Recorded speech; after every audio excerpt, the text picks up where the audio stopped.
Break के बाद आपका बहुत बहुत स्वागत है। हम अपने तीनों मेहमानों का फिर से स्वागत करते हैं और इस बातचीत को आगे बढ़ाते हैं।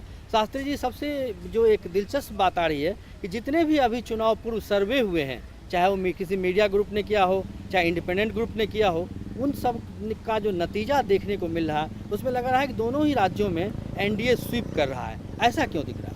नहीं, देखिए, जो बात जहाँ से हम लोगों ने शुरू की थी, बात वही है। ये जो पोल सर्वे आए हैं ये साफ जाहिर करते हैं कि एनडीए यहाँ पर जीतने जा रही है, और जैसा कि मैंने कहा था कि नरेंद्र मोदी वहाँ पर मुद्दा होंगे, और इसीलिए वहाँ पर भारतीय जनता पार्टी के लीडरशिप में एनडीए चुनाव जीतने वाली है। देखिए, ये जो छोटे इलेक्शंस हुए, बाई इलेक्शंस हुए, उसमें रिज़ल्ट कंफ्यूजिंग आता है, क्योंकि वहाँ पर पार्टी का ऑर्गेनाइजेशन लोअर लेवल पे चुनाव लड़ रहा होता है। लेकिन ये जो दोनों स्टेट हैं, यहाँ पर चुनाव जो है वो पर्सनालिटी के आधार पर लड़ी जा रहे हैं। इस बार करप्शन और डेवलपमेंट का मुद्दा है, जिसमें कि दोनों के मुकाबले, चौहान के मुकाबले और हुड्डा के मुकाबले, भारतीय जनता पार्टी अपने किसी लीडर को प्रोजेक्ट नहीं कर रही है। जानबूझ करके नहीं किया जा रहा है, क्योंकि वहाँ पर वो फ्रंट पर मोदी को रखना चाहेंगे और मोदी के नाम पर चुनाव जीतना चाहेंगे, और पब्लिक भी यही चाहती है कि इन दोनों स्टेट्स में बदलाव हो। बहुत लंबा समय हो गया कांग्रेस को यहाँ पर रूल करते हुए, और दोनों के लेवल पर कोई बहुत करिश्माई डेवलपमेंट, करिश्माई रूल्स जो है ना, वो आया नहीं है। इसलिए बदलाव अवसंभावी है, और एनडीए इसीलिए बदलाव की बयार है क्या वाकई? और आपको लगता है कि जो सर्वे रिपोर्ट अब तक दिखा रहे हैं वो सब की जो तस्वीर है वही तस्वीर दिख रही है जिस तरह लोकसभा चुनाव में दिख रहा था? चलिए, उस ओपिनियन पोल के बारे पर तो हम नहीं जाएंगे, लेकिन निश्चित तौर पर ये कहना चाहते हैं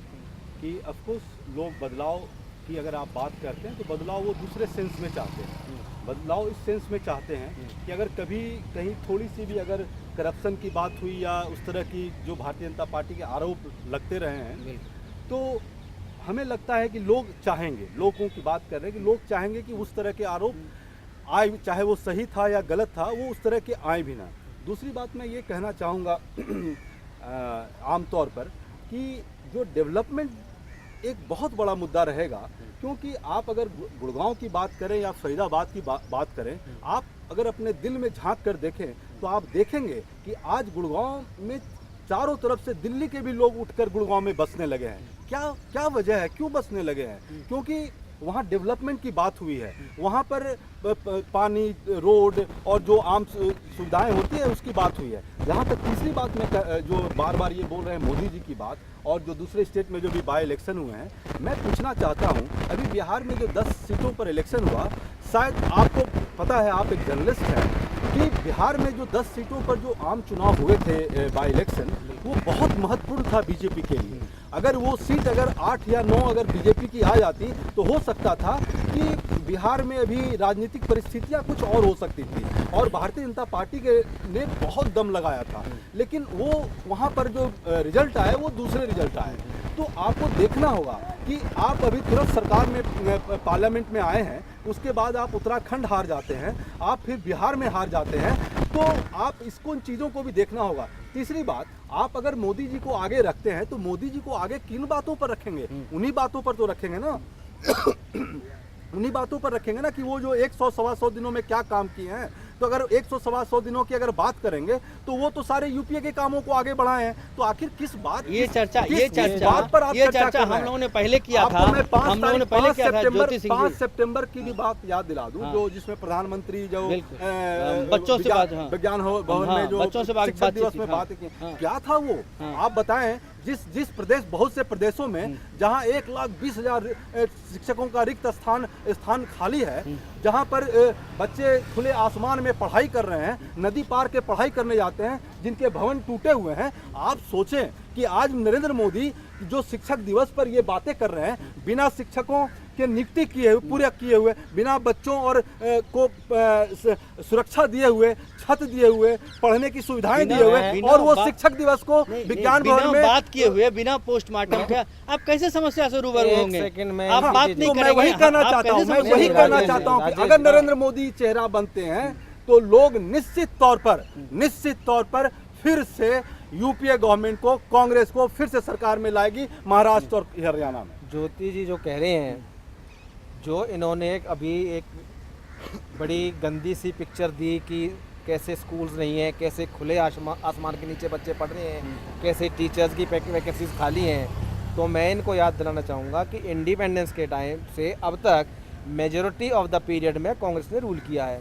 सो it shows what Congress has done to the nation. ठीक बात है, ठीक बात। उसके बाद उन्होंने लोगों से जो फ्यूचर में कमिंग जनरेशन है उससे अपने आप को कनेक्ट करने की कोशिश की है। ठीक है जो ना, मुझे उसने कांग्रेस ने नहीं किया तो सत्ता बदल दिया, कांग्रेस ने, लोगों ने सत्ता बदल दिया, लोगों ने सत्ता बदल दिया और बीजेपी की सरकार आ गई। आपके हिसाब से और मीडिया के हिसाब से कांग्रेस ने काम नहीं किया, अगर काम नहीं किया तो सत्ता बदल गई और आपकी सरकार आ गई। आप क्या कर रहे हैं, आपके क्या नीति है, आपके क्या नीति है आप बताएं। आप तो हमारे ही नीति को आगे बढ़ा रहे हैं, फिर आपकी नीति क्या है, तो किस आधार पर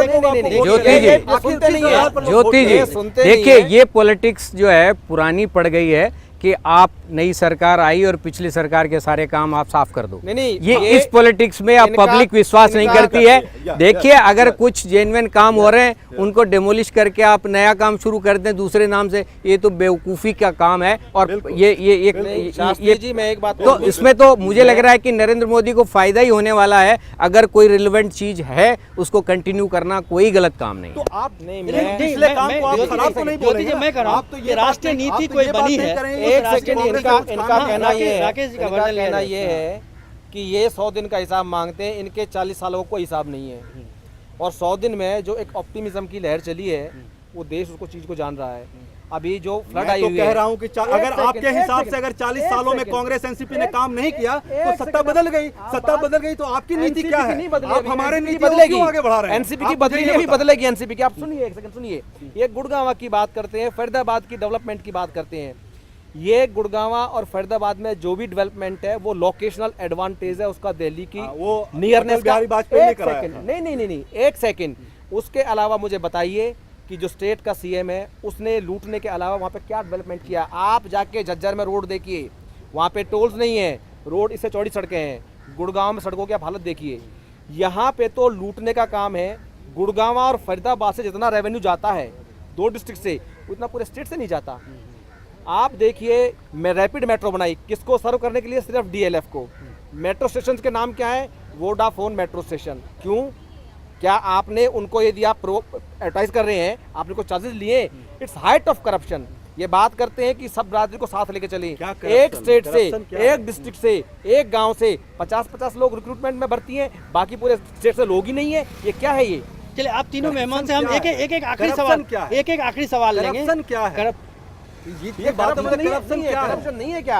आप तो कुआलालंपुर में जाके 25,000 करोड़ का होटल बना रहे हैं, ये करप्शन नहीं है क्या? रैपिड एक आदमी जो बेरोजगार था उसके गुड़गांव में 16 पेट्रोल पंप है, ये करप्शन नहीं है क्या? कांग्रेस की बुराई कर रहे हैं कि बड़ाई कर रहे हैं? मैं बुराई कर रहा हूँ। ट्रेनें खोली तो वहाँ के लोगों के लिए खोली, रोडें बनी तो वहाँ के लोगों के लिए बनी। यहाँ के लोग, दिल्ली के लोग गुड़गांव में जाके बस रहे हैं, तीनों मेहमानों से ऑफिस कॉर्पोरेट क्यों खोल रहे हैं? गुड़गांव में कुछ नहीं किया, मैं वही बता रहा हूँ। गुड़गांव में उन्होंने कुछ नहीं राकेश किया है। जी थोड़ा वक्त की कमी है। आप तीनों मेहमानों से तब तो मैं वो एक लोग बेवकूफ हैं जो गुड़गांव में जाके बसे हैं। नहीं, वो उनका ज्योति location सिंह advantage जी, है। क्या महाराष्ट्र में किसके कारण? कांग्रेस के कारण? नहीं, लोकेशनल एडवांटेज लिए क्योंकि कांग्रेस ने उसको कांग्रेस ने इतना दिल्ली लुक्रेटिव के बनाया, उतना गुड़गांव- उसको एक फैसिलिटी दी है ज्योति कि वो जी, लुक्रेटिव बना है। ज्योति जी कांग्रेस के कारण ना। नहीं, कांग्रेस ने क्या गुड़गांव को दिल्ली के नजदीक बसाया था? कैसे कांग्रेस के कारण हो गया?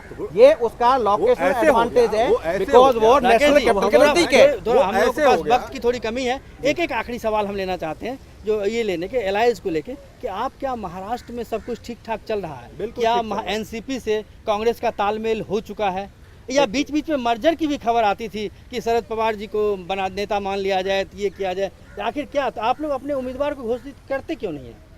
वो अब कल ही अनाउंस हुआ है, इलेक्शन का अनाउंस हुआ है। और जहाँ तक आपने सवाल किया, अलायंस का जो सवाल आपने किया, ये सवाल हम काफ़ी दिनों से वहाँ पर सरकार चला रहे हैं और जहाँ तक वो आगे भी चलेगी, अलायंस में चलेगी, हमें ऐसा आशा लगता है। लेकिन ये बातें हमारे हाई कमान के लेवल की बात है कि ये कहाँ तक जाएगी और सीटों का बंटवारा किस किस संख्या में होगी, ये हाईकमान की बात है। इसलिए उसमें आप एनसीपी और कांग्रेस को ये मीडिया के माध्यम से लोगों को गुमराह करने का प्रयास न करें। बार-बार प्रयास दोनों न ही करें। पार्टियां, भारतीय कांग्रेस जनता पार्टी पार्टी और और कांग्रेस एनसीपी के किस लोग अपने आप फंसती है तो नहीं, मीडिया पे NCP और जाती कांग्रेस है, के किन मीडिया लोगों ने ऐसा कहा कि अलायंस टूट गई और टूटने वाली है? किन लोगों ने किसकी बात आप बोल रहे हैं? क्या ये आपने पूछा ये उन्होंने? आपका आंकलन है। ये भारतीय जनता पार्टी जिस तरह से लोगों को गुमराह करके इस पार्लियामेंट में आई है, उसी तरह गुमराह करके महाराष्ट्र में आना चाहती है। जिस तरह से पूर्वांचलों को भगा कर, मार कर, पीट कर लेकिन ये शिवसेना issue के नहीं लोगों बन ने रहा है महाराष्ट्र कोशिश में। किया है इस तरह का महाराष्ट्र भ्रम में फैलाकर, ज्योति सिंह जी, इस तरह का भ्रम फैलाकर पूर्वांचली कि अलायंस issue और कांग्रेस महाराष्ट्र में में टूट नहीं बन रहा होगी, इस तरह का भ्रम फैलाकर आप लोग सत्ता में आना चाहते हैं। इस तरह का काम नहीं होना चाहिए। राकेश, अच्छा, न मीडिया के रुकिए, हिसाब से, अब राकेश जी मीडिया को बोले, के तरफ से, राकेश न भारतीय जनता पार्टी राकेश की जी तरफ को एक सवाल, मैं- राकेश जी जी, बाकी जी, नहीं, मैं- बाकी नहीं जी, जी। आप एक आखिरी सवाल, जी। क्या शिवसेना के साथ आपके सब कुछ ठीक है? क्योंकि उद्धव ठाकरे जी का बयान आया है कि बीजेपी के दिल में छेद है, और देखिए क्या साहब, आप वहाँ पे ठीक हैं? देखिए आपके साहब, कौन सीएम होंगे? मैं वही बता रहा हूँ, मैं पार्टी के उस लेवल की बात नहीं करता हूँ, ना मैं करूँगा, ना मुझे कोई इन्फॉर्मेशन है, ना मैं उनका ऑफिशियल स्पोक्स पर्सन हूँ। आई एम ए सिंपैथाइजर, जो मुझे लगता है कि बीजेपी एक अच्छा काम कर रही है and I should support BJP. ठीक है। This is my stand. दूसरी बात रही नेशनल मूड की, जो नेशनल कैपिटल है वो देश के मूड को रिफ्लेक्ट करती है। अभी आप देख लीजिए, दिल्ली स्टूडेंट यूनिवर्सिटी के इलेक्शंस हुए हैं कल, आज सारी स्वीप किया है, ABVP आया सब जगह। गवर्नेंस के ऊपर इलेक्शन होने हैं। करप्शन में कांग्रेस ने जो हद की है वो सबको पता है, उसको बार बार रिपीट करने का कोई फायदा नहीं है। पर भी इलेक्शन होगा कि इस सरकार में आखिरी 18 सवाल, डेवलपमेंट आखिरी- मंत्री जी, जी, हैं, हम आखिरी जिस पर एक कमेंट- रेप चार्ज हरियाणा के ही मंत्री पर है। नहीं, इस पर भी इलेक्शन हम होगा। एक आखिरी इसकी आप चिंता ना करें कमेंट आप। देवेंद्र इस पर भी शास्त्री जी चिंता से हो। लेना चाहेंगे।